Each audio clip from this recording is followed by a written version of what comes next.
thought our first half defense was very bad. We didn't have any intensity on the defensive end to start the game.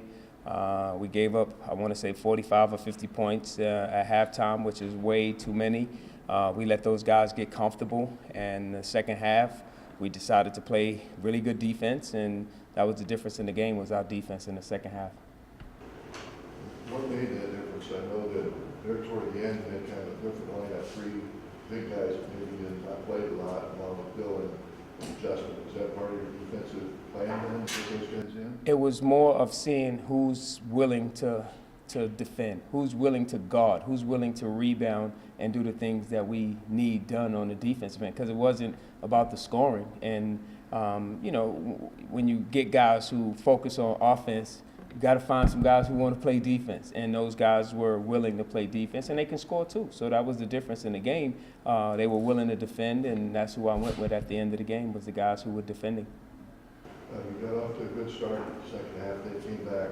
Just talk maybe a little bit about the last 8 or 10 minutes, how you were able to hold up. Part of it was playing good defense, and maybe we're going to shoot extra free throws tonight. Oh, yeah, we are. We're going to get in there and work on those free throws. But at the end, we were able to get stops, and that led to our transition. We were able to get out in transition and was able to drive and get layups off of our transition. But everything started with our stops. So once we were able to get stops, that's what built back up the lead. So they cut the lead because we stopped getting stops. They had that 6-point play at some point during that time. They hit 2 threes back to back. And, we just had to regroup, and we did a really good job of regrouping.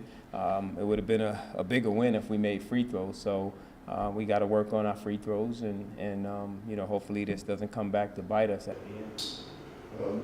One thing also, when Wiggins came back in, I think he had 3 hoops in about a minute or a minute and a half. He seemed a little bit determined to make sure things were going to go right with him. Yes, wanted to really rest him more so. He was playing well at the time, but it's hard to play 20 straight minutes and keep up with that pace, and those guys are running. So Taylor came in and gave him great minutes, resting him for about three minutes, so about 3 to 4 minutes with the timeouts. Probably about 6 good minutes that he got to rest and recover, and then he came in and finished the game really strong. And just talk about how Turner continues to do a lot of different things on the court very well. He's a hard worker. He works. He's in the gym. He may come back tonight and shoot free throws. I mean, he's that type of kid. He'll come back in and he'll shoot free throws and continue to work on his game.